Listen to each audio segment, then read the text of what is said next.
Shalom. Welcome. This week's Torah portion is Naso. It's an interesting Torah portion. It continues the censuses that were being done last week. And it's got some other interesting things in it. The priestly blessing is in this portion. And it also talks about the Nazirite, the Nazir. A Nazirite is someone who decides to take upon themselves a service to God. And it's a period of time. It's not forever. I'm going to do it for a week. I'm going to do it for a month.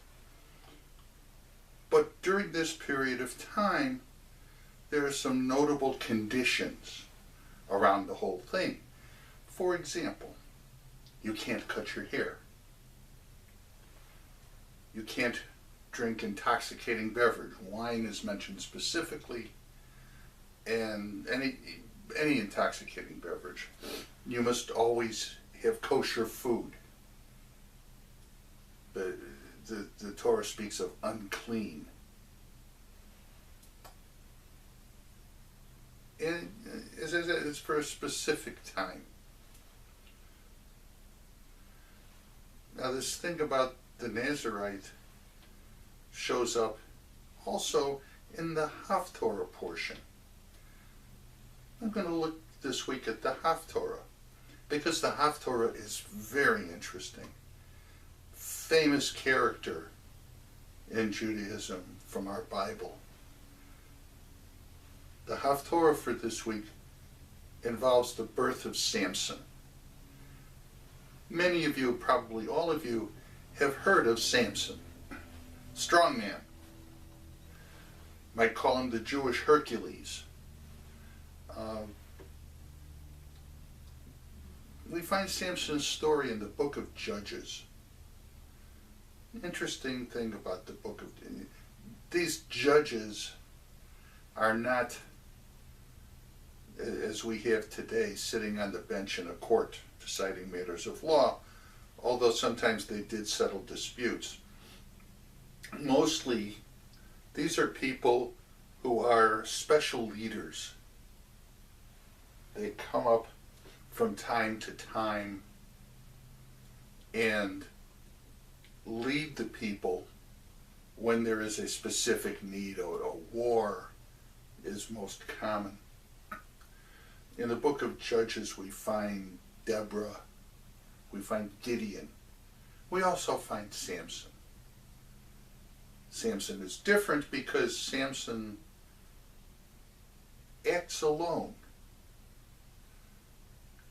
Starting with chapter 13 of the book of Judges, I recommend you actually go and read it because Samson is a special character. Just like Hercules went around and did things as an individual, so does Samson. He's very much an individual. Doesn't have an army behind him. Kills a lot of Philistines. So, at this time, the tribe of Dan had been given an area along the coast of the Mediterranean.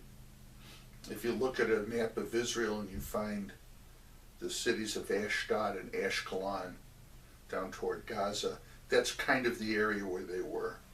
And they'd been displaced by the Philistines. Philistines were a sailing culture. They conquered this area of the coast and pushed the Danites off into the hill country. And the ones that were still there were oppressed. And this had been going on for a long time. Here's that magic number 40 comes up again. 40 years they've been oppressed by the Philistines. So, here we go. What's related in the Haftorah is the birth of Samson. And the story is fairly direct there, but here's a more modern version of how it might have gone. So There was a man, a Danite of the tribe of Dan, called Manoah, who lived at this time. And his wife was barren. She hadn't given him any children yet. And he certainly wanted children. And then one day, a man they think is a man, we know from reading it's an angel, appears before her.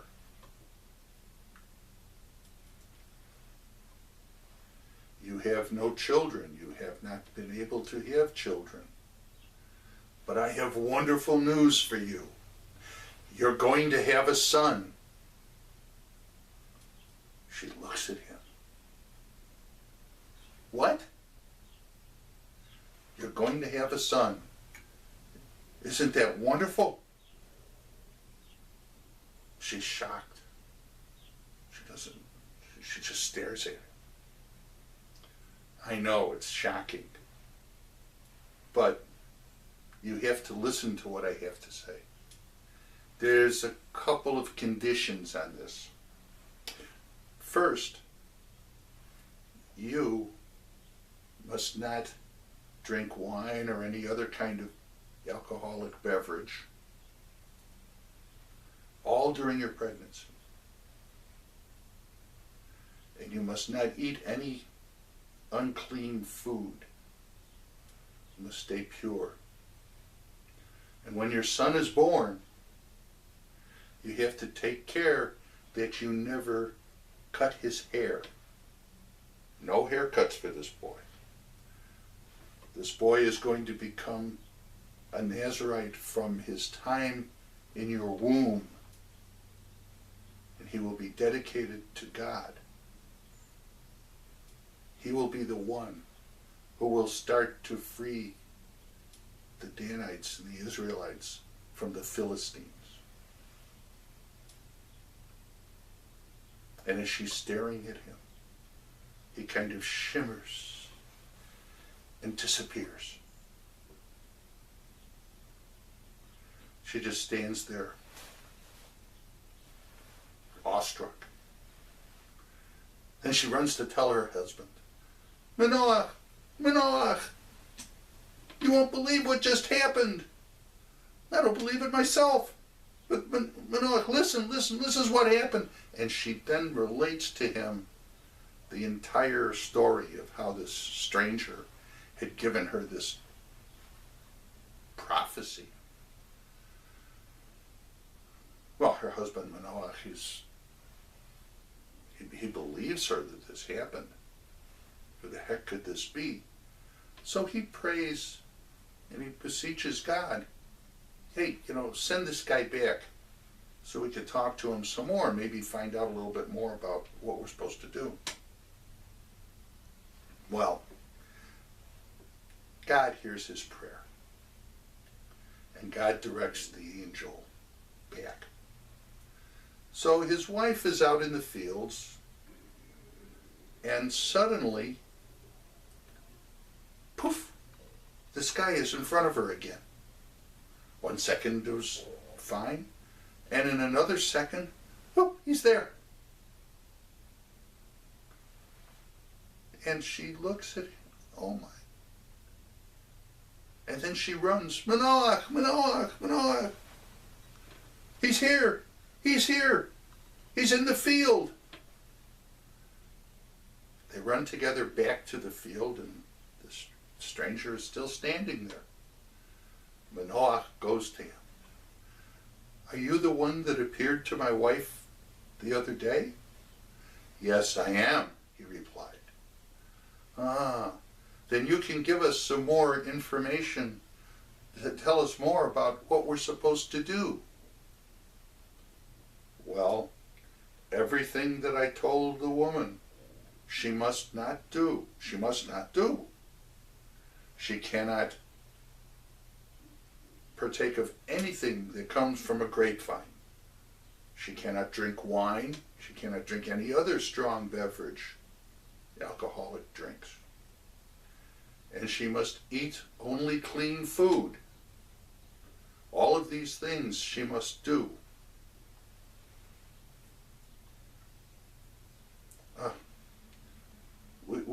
Would you please stay for a few moments and let me get a kid and prepare some meat and some meal cakes, and we can partake of some food. And so that we know who to thank for this blessing. What is your name? I cannot eat your food.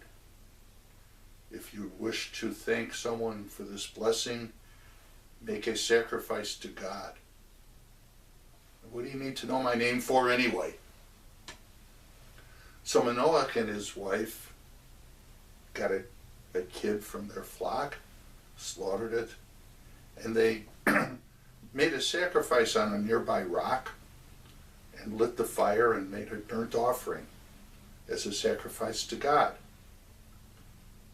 The man, who we know is an angel, stepped into the fire right in front of them and rose with the smoke up to heaven. Manoah and his wife fell on their faces.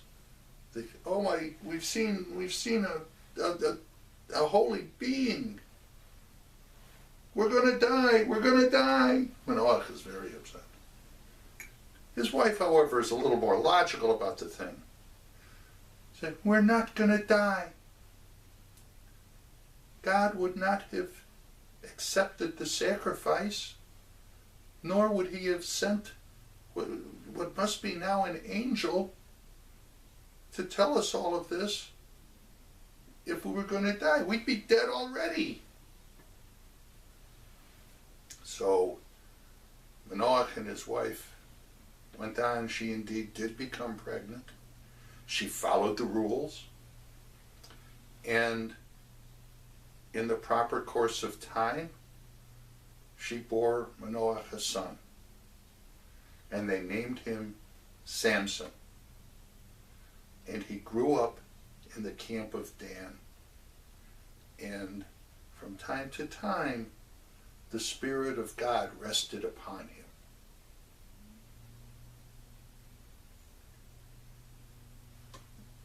That's how it might have occurred, based on what's in the book of Judges.